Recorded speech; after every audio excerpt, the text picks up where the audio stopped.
providing resources and comfort to caregivers. This is Caregiver Crossing. Oh, good day. That's what I'll just say. Good day. Good day, all. Welcome to Caregiver Crossing. Thanks for being here. If it is your first time joining us, you might want to know that Caregiver Crossing is a show brought to you by Joy's House, presented in partnership with Cardon and Associates, and we're here every week to discuss all things caregiving. I am Tina McIntosh. I am Noah Taylor. Noah, it is World Kindness Week. I have been waiting for this week all year. You are not serious. You don't even know what it is, do you? No, I don't, but I'm excited to learn. Actually, I'm just learning about it too, but I love it. The concept, kindness for a week, yes, count us all in. We all need a little kindness in this world. Especially caregivers. Oh, my goodness. And so Kindness Week did come about after there were several humanitarian groups, we'll call them. They came together November 13th of 1997. They made a declaration of kindness. We declare there will be kindness in this world on this very day. It went something like that. That's not verbatim. But what started as Kindness Day turned into Kindness Week, and we are here to celebrate that. It is where everyone is encouraged to make a similar declaration of kindness and charity. I read clarity. Could be Noah, clarity, too. Clarity of kindness. I need a nap. Yeah, maybe. So, kindness.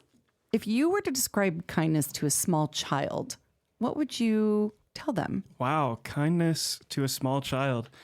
I'd say it's maybe doing a little extra step of care for your loved ones. Okay. Maybe going above and beyond for being not. I'm going to say going extra above and beyond in being nice. Being nice. That's what I actually think my 4-year-old niece just had. They just studied kindness. I think that was the word she told me. We were talking about what that means and, talking about petting the dog, inviting a friend over, we were talking, 4-year-old things. Yeah. And so I think for those of us who are over the age of 4, it does teach us to be kind, right? We get so caught up in our lives and forget to take a moment to think about others sometimes, that doing something good for others can be good for us too.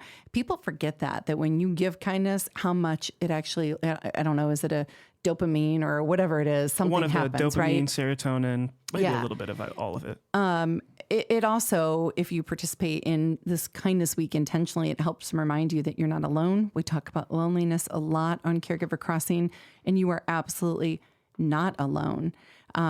And I would say when you feel alone, if you do something kind for somebody else, it is a reminder. So I like that point. Oh, absolutely. I feel so good about myself, too, doing something kind for others. So can I tell you something I didn't do the other day that I don't feel good about? And I'm not proud, and yet here I'm going to share it on this radio show. Please share. I don't think I've shared it with you yet. So I was at a grocery store.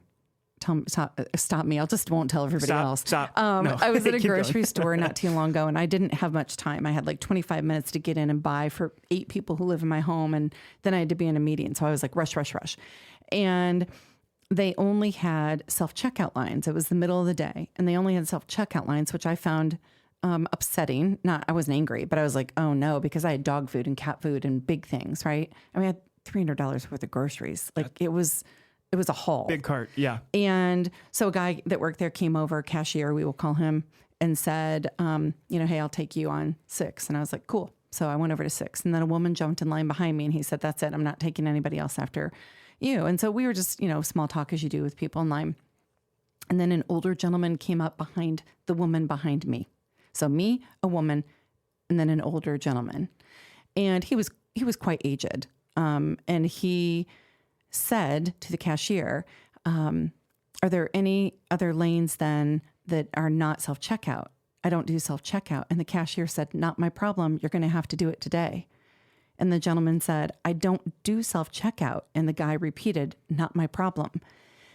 I was a little shocked. I mean, not a little. I was shocked at the way it was so aggressive, the way he said it.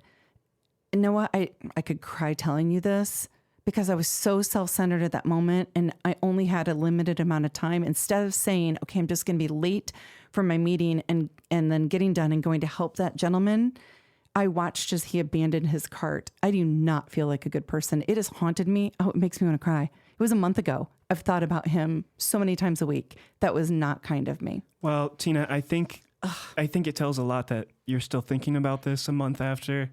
I can obviously tell that this is you're just such a kind person that this is something you're getting a little bit worked up about. But, that is the It's point making of me this. cry. I mean, thank you, but I didn't. So to myself, I would say do better. Yeah. Well, I think maybe that's the point of this week, too. So Right? we can think about all those things in the past. And it's a reminder to ourselves that this week we need to be a little bit extra kind to others. Thank you for your kindness. Well, thank you for your kindness. I'm going to wipe away these tears. What are some things that we can do to be kind? Give us a few. Oh, man. I'll start this out and say we can write notes of kindness on small pieces of paper and stick them in random library books. How cute would that be if you're just at the library, that. you open a random book and it's like you're somebody's reason to smile. That would be really lovely. Another one we have here is to hand out notes of encouragement wherever you go. Grocery store, coffee shop. How good does it feel to get a compliment from a random person? Yes. All the time. Offer to do an errand for someone, like walking their dog or maybe helping grocery shop for them. Cook dinner for a friend. And even cook dinner at your house and bring it to them so they don't have to do dishes. And then lastly here, we have give notes of appreciation to family, coworkers, and especially service providers. I love that. Something we used to do at Joy's house is we had all these scarves somebody had made and donated, and we tied a nice note on them, and we left them on a cold winter's day, left them around at different places with a note of like, I see you and I appreciate you. Love, your friends at Joy's house with our website. Wow, I really love that. Yeah. So thanks for letting me have a moment. I just, we can always all do better. And so for caregivers, World Kindness Week, it's this powerful reminder of the support and compassion that's around you. And so sometimes you have to look for it and sometimes you have to give it. And it offers a chance to receive those small acts of appreciation and to share kindness in ways that lift everyone's spirits. And so we know that sometimes you feel like you're alone. We want you to know you're not. It's these simple gestures, whether giving or receiving, that can make all the difference. And so World Kindness Week, we are absolutely here for it. If you want to hear past episodes of the show, you can go to caregivercrossingradio.org or follow us on Facebook. Go to Joy's House website. You'll find us. And if you have anything you want to hear us talk about in the future on the show, or guests you think would be really great, if you want to yell at me for having my moment of not so kindness, you can email me at tina@joyshouse.org. And I think for now, that's it. Do your world kindness thing. Be kind. Be kind to people. Smile at somebody. Eye contact and smile makes a big difference too. It really does. I know we're going to have to take a break here. We've got some special people that we want to thank, and then we've got a big guest coming up here in a few minutes. You're not going to want to miss it. We've got the Anthem Indiana Medicaid Plan President with us. You're listening to Caregiver Crossing, a show designed for family caregivers and the people who love them. Caregiver Crossing is brought to you as a service of Joy's House in partnership with Cardon and Associates. With locations in Broad Ripple and near the University of Indianapolis campus, Joy's House provides exceptional day services for individuals living with a life-altering diagnosis and compassionate support for family caregivers throughout the community. At Joy's House, we believe that everyone deserves to live their best life, regardless of their abilities. Learn more about our adult day and caregiver support services by calling us at 317-254-0828 or by visiting joyshouse.org today. That web address again is joyshouse.org. Stick around, everybody. We'll be right back with more Caregiver Crossing shortly.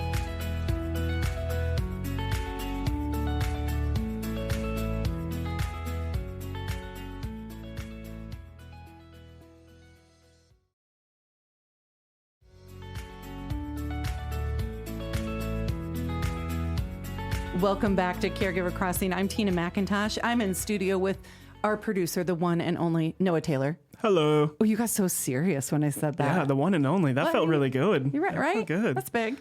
I told you we have a really great guest with us, and I wouldn't lie to you. So we were talking on the break. She's lovely, and she's doing really great work here in Indiana. And so we're thrilled to welcome Lynn Scott to Caregiver Crossing today. I'm going to tell you who she is, but I'm just going to say hi. Hi. That's Lynn Scott, you guys. I mean, this is a big thing. So she's the president of Anthem Indiana Medicaid Plan. I'm going to say it again, Anthem Indiana Medicaid Plan. And she is just a really great leader. She prioritizes both caring and compassion in her work, and she understands the challenges that are faced by caregivers. I'm hoping she'll talk with us a little bit about that. And how hard it is and how hard it doesn't have to be for families navigating the healthcare system. And so with all of her experience and her empathetic approach, she champions accessible healthcare and strives to support caregivers with the tools and resources they need to be empowered and informed. And boy, don't we need that. So Lynn, thank you for being here. Oh my gosh. Well, Tina, thank you. You made me sound so good. You are. We only speak the truth here. And so congratulations on your role. You just came into this role on what date? It's been 2 months. 2 whole months. Yes. Oh, and let's just point out that Lynn came into the role as I want to get it right, the president of Anthem Indiana Medicaid Plan right after we rolled out pathways for aging in Indiana. Yes. But I will tell you, that's part of the reason I'm here. So you said in between, we were talking and you said that you have always said that if you had an opportunity to do a job like this, you would. Oh, absolutely. Absolutely. And why is that? Because this is not a job everybody wants. I guess we should explain what the job is. Let's do that first. Yes. Okay. So I lead, all the great folks at Anthem. We partner with the state to provide Medicaid benefits, right? So individuals, either based on age, disability, income, who are eligible for health care through the state's program, funded by the state. You mentioned Pathways. Pathways was launched this year specifically for people age 60 and over, right? So we'll talk about that, but a whole host of services, in addition to health benefits, goes along with Pathways. I mean, what you are leading is impacting and changing lives for people over the age of 60 and their caregivers across the state of Indiana. Yes, and that is a nuance that is unique to Pathways, the fact that we are caring for the whole person.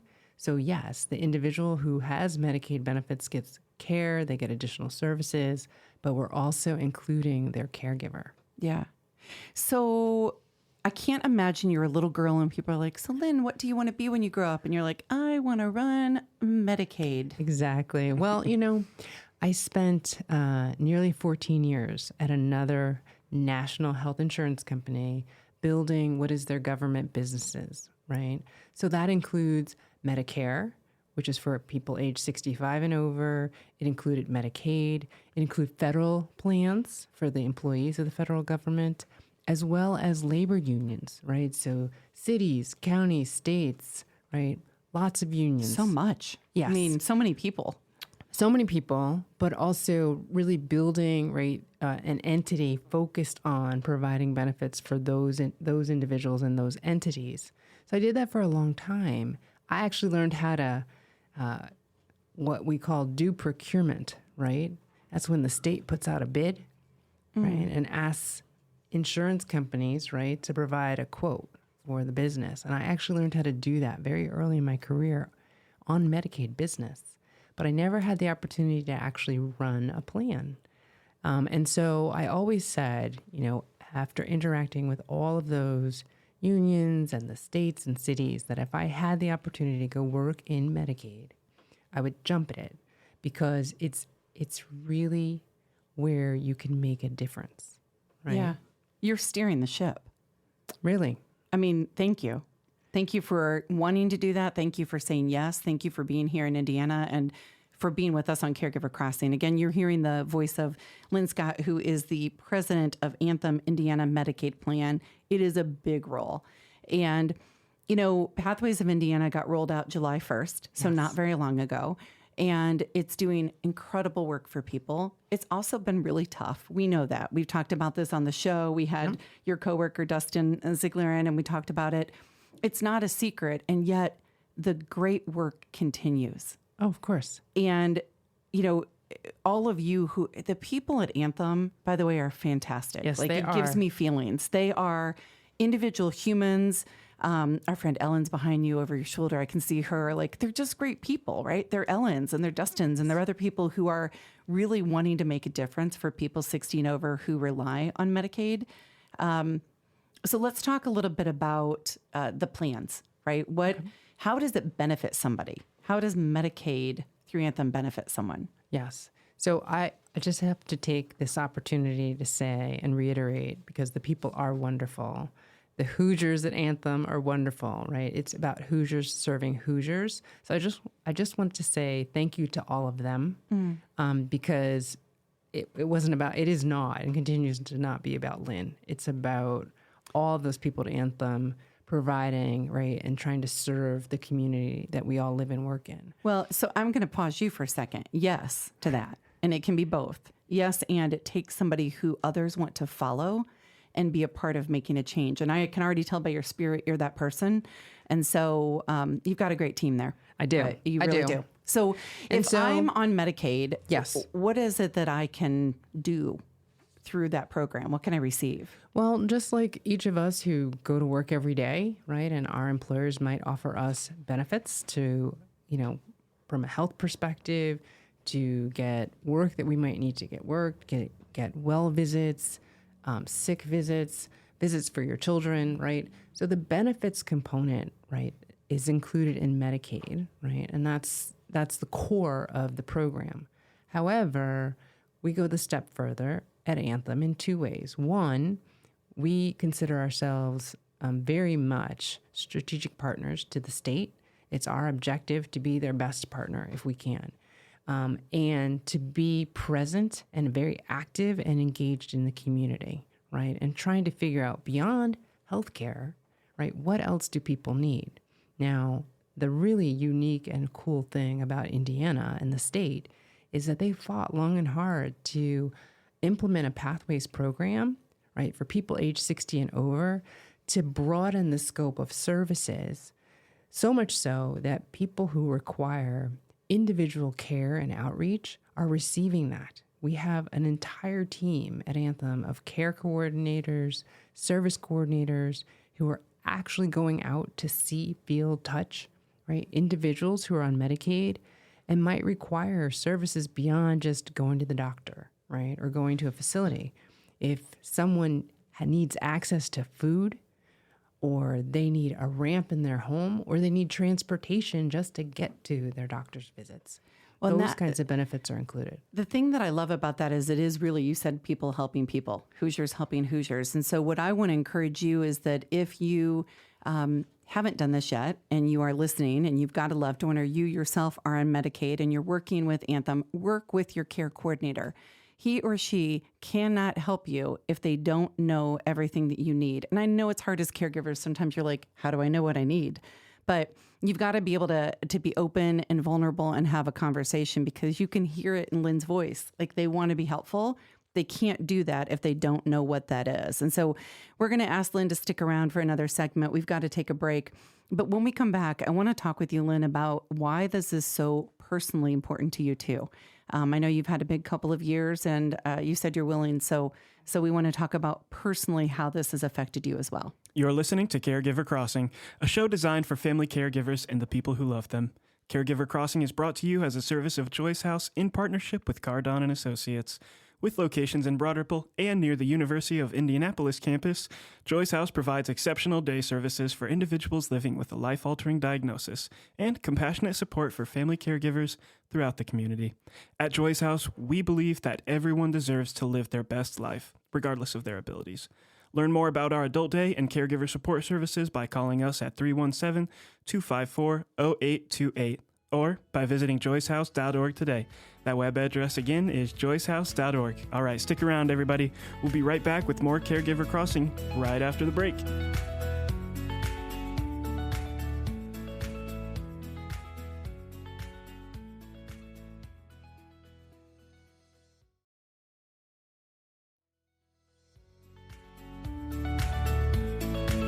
Welcome back to Caregiver Crossing. Again, I'm Tina McIntosh in studio with our producer, Noah. Hello. I didn't say your last name. I threw you off, didn't Taylor. I? It's Noah Taylor. Noah Taylor. We have with us Lynn Scott, who it is worth saying again is the Anthem Indiana Medicaid Plan President. And we are so happy to have her in the role and to have her in Indiana. She comes with a wealth of professional knowledge. Lynn, I want to pause for just a second here because it is November. It is National Caregiver Month. It's a federal, recognition of caregiving. And not only are you professionally qualified in doing the thing that needs to be done in Indiana with Medicaid through your work at Anthem, you personally understand what it means to be a caregiver for somebody you love. Oh, absolutely. Are Absolutely. you okay to share a little bit? Oh, yeah. Okay. Yeah. I mean, and I had the good fortune of having the ability to make a choice and be a full-time caregiver.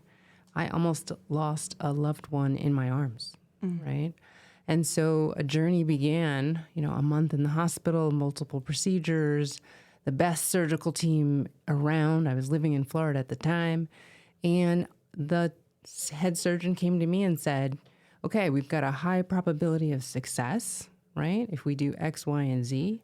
However, that success is really dependent on the care, right, at home, and not nurses and professionals. It's about the tribe, right, and the care of the family, right, to help the individual through it.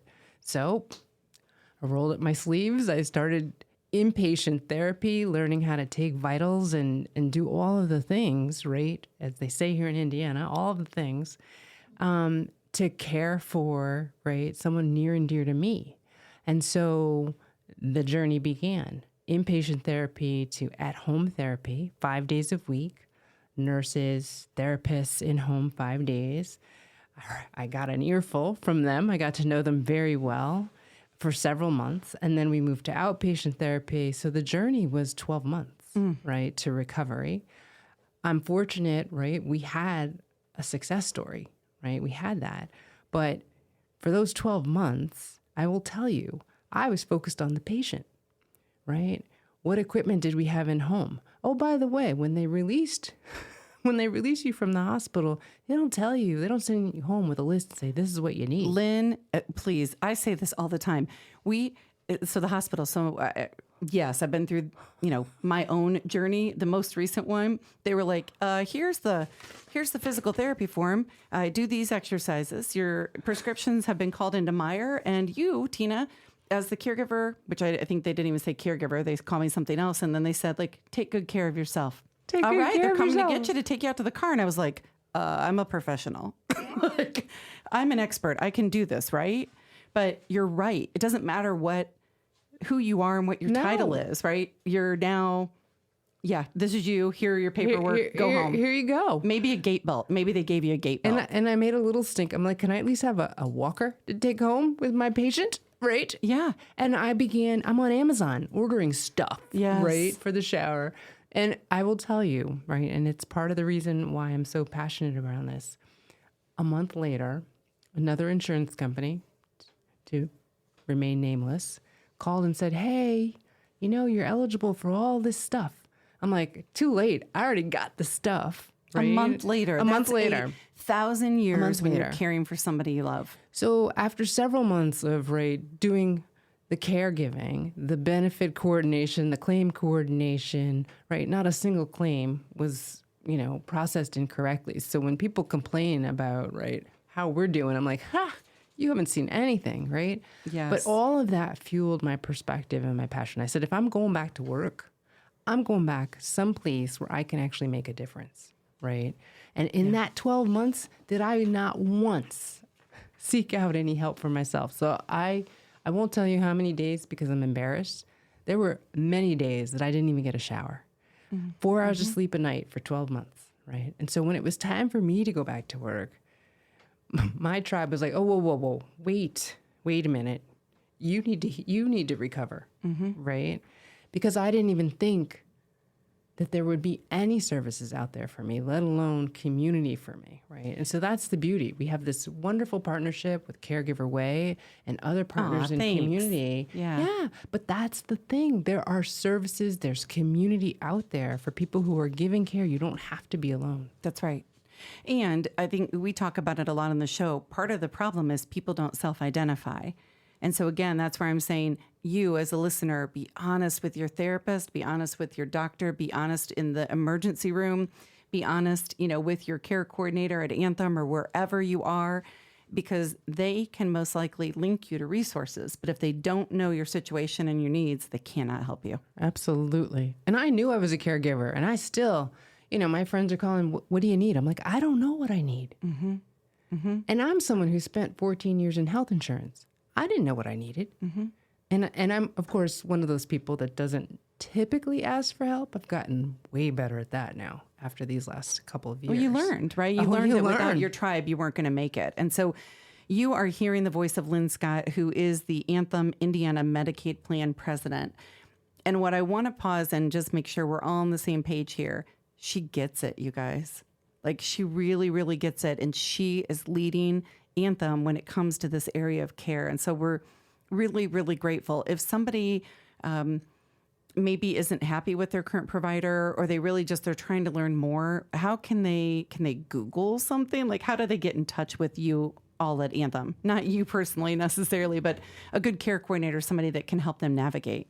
I mean, the Indiana Pathways program, right, is available through Anthem. You can Google, Bing, whatever, Indiana Pathways for Aging, right, to locate us at Anthem, right? There are 2 other managed care organizations as well that are partnered with the state. Not promoting them, but, right, we're all in this together.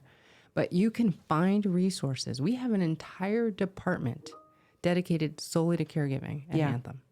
Indiana Pathways of Aging, and you can find Anthem there. And one last question, and we're going to have to go. We have 1 minute, but as we celebrate this National Caregiver Month, is there any kind of message that you would want to share or honor, something for caregivers?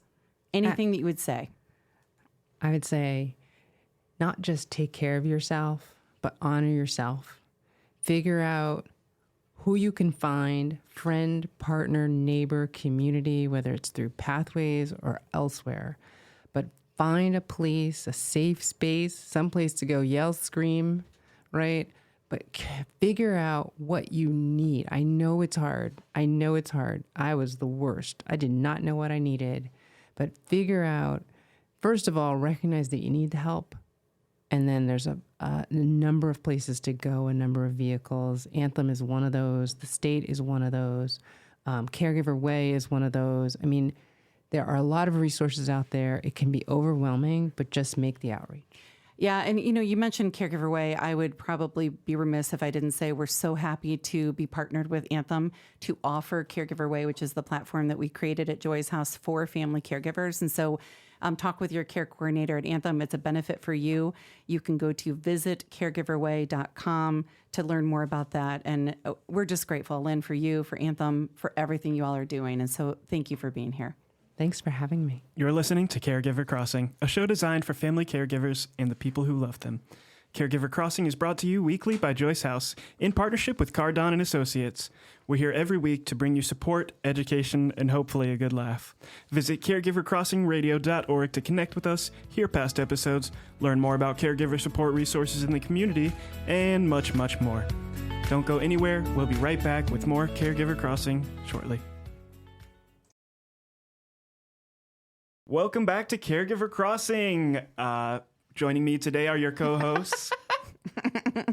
Who are you? I'm the producer. I'm Noah Taylor. I'm not a co-host. But Noah keeps us in line with everything. Takes care of everything. Well, I'm Tina McIntosh. I'm Terry Stacy. Hello. Hi. So, for our last segment today, we have some questionnaires from our listeners. Mailbag. Mailbag. Ooh, mailbag. I like when you do that. Thank you. Can you do it again? One more time? Mailbag. Oh, okay. Let's just let everybody know you can get your questions answered too. And you do that by sending Tina Bina a question. Absolutely. Email me, Yes. tina@joyshouse.org. Yeah, please. Tina. Wherever you are. I'd like to hear from y'all in Illinois. How you're enjoying the show. Oh, yeah. What topics are important to you. Send it to Tina. tina@joyshouse.org. Yep. What do we have in the mailbag today? Well, first up, we have a question from a listener named Kara. She wants to know, what are some engaging activities I can do with my loved one to keep them mentally and physically active? Horseback riding. Sounds fun to me. Engaging activities that you can do with your loved one to keep them physically and mentally, active? All right, I'm going to start with this. I'm going to say something here. Ready? Ready. Don't do everything for them. I know that's not an activity, like a planned activity, but stop doing everything for your loved one. Oh, you want that? Terry was eating Ricola earlier. You want that? Let me open that for you, Terry. Right. Oh, no, wait, you dropped that on the floor. Let me pick it up for you. Right. You want the blinds open? Let me open that for you. Stop doing everything. If your loved one can still do some of these things, let them do it.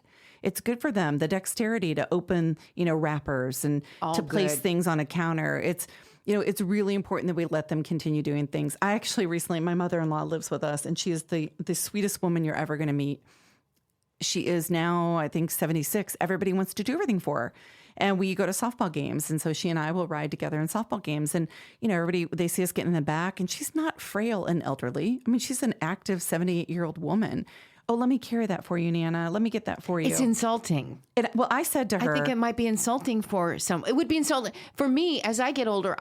People try to do things for me too. I mean, I'm there. Can I carry this for you? Let me help you carry this. A lot of that comes around, and it's. I know you mean well, but I'm okay. But what if we switch it to this? Hey, Nana, if you need any help carrying that chair, let me know. Good. And that's what I told her. I'm not going to just do everything for you, because then you will stop doing it and we will see a decline. That's it. Right? That's so it. I know that's a little bit of a different twist, Kara, on the answer to your question, but I think we are so prone to do all the things for other people and just encourage them. I think that's a fantastic answer. Yeah, including bending over. Oh, yeah. You drop something, you bend over to pick it up. That's going to tell a whole story. If I'm wobbly when I bend over, you're going to know my balance is off, or I'm getting dizzy or whatever. So, but if you want to do, like the mentally and the mentally things, and you want to be a part of that, I think she wants to be a part of that too. I mean, maybe that's puzzles. Maybe oh my goodness, just come and do these fun things like that. It's helping set the table for dinner. Right. It's letting the dogs out. It's, doing the everyday things are really, really important. So, all right. Mentally and physically. Mailbag. And Next. our next question is from a listener named Nancy. She'd like to know, what are some tips for making my home safer for my loved one who has mobility issues or is maybe a fall risk? Making your home safer for a loved one who has some kind of a mobility issue or might be a fall risk. So there are some basic ones we hear all the time. What do you think the first thing that people always say is? It's remove rugs. That's it. Right? Yeah. Take the rugs away. Yep. No rugs. Now, we all, you've heard it 1,000 times, remove the rugs. But I'm going to tell you right now, if you've ever had a mobility issue, remember I shattered my ankle and had surgery? Oh, yeah. Tripped on a stupid rug. I tripped on a stupid rug. Because why? I didn't remove the rug. Well, so that is important. Also, I would say lighting is a huge thing. If we can't see, that causes problems, but it's lighting where you place it. Nowadays, you can get those that, are battery operated and you stick on a wall. So you can't use the excuse of, I don't have, power run to that area. True. The stairs are super important. If nothing else, light at the top and the bottom of the stairs, the bathroom, because we're all getting up, maybe a little light in the bedroom or the hallway. So lighting up the house is really, really important too. This isn't necessarily making it more accessible, but I highly recommend alarm systems. You all sleep better when you can put an alarm system on, and whether it's motion detected or it's just the doors opening, helps give us some peace. Of course, the grab bars, the stair lifts, don't play in them. They're not toys, although they look fun. they sure do. They do. Ramps, but it's other things too, like if you have a dresser and it's too high for your loved one, maybe who now uses a wheelchair, lower the dresser. Get a lower dresser. Make sure that they can tell you what they can and can't reach too. If they're able to tell you, use their voice and listen to them. So does that help? I think that's incredible. Thank you, listeners, for asking these questions again. Our next question is from a listener named Ruby. She would like to know, how can I help my loved one deal with their own emotions about needing care? Okay. I'm going to go back to last week's show. We had Dr. Monique Nugent on, a hospitalist out of Boston. And we asked the question about how doctors could learn more about the patients. And we had a conversation about listening. I said, is it as simple as them being able to take the time to listen? And she said, listen and believe them. And that has stuck with me. So talk with them. Don't be afraid to talk with them. I'm going through this with somebody in my life right now, and we're talking about, do you fight the disease that you've just been given a diagnosis for, or do you let it take over and you succumb to it? There's not a wrong answer. But what do I want for this person? I want this person to fight, right? Work out and fight through this diagnosis and take all the meds. And if this person doesn't want to do that, but instead just says, no, I think I'm just done, I can't project what it is that I want. And so I think it's really important that we have conversations. We're not afraid to have them, and we listen and believe them. All right, last one. I know we have to go after that. All right, we've got one more question from our listener. How can I stay organized with my loved one's medical appointments and medication schedule? Oh, I can answer that in 8 seconds. Yep. Get a therapist? No, I'm kidding. Go to visit caregiverway.org. We've got forms on there that can help you to keep everything organized. Visit caregiverway.org. It is a Joy's House service. Or email me, again, tina@joyshouse.org, and I can connect you. Before we go, I'll just take over. I mean, talking a lot, but we do want to thank our friends at Cardon and Associates. They have over 20 communities owned, operated, and managed in the Midwest with over 40 years of senior living experience. And they provide residents with the best senior living options and personalized care. Cardon and Associates. Well, until next week, we are Caregiver Crossing. We love you guys. Until next time, take good care of each other.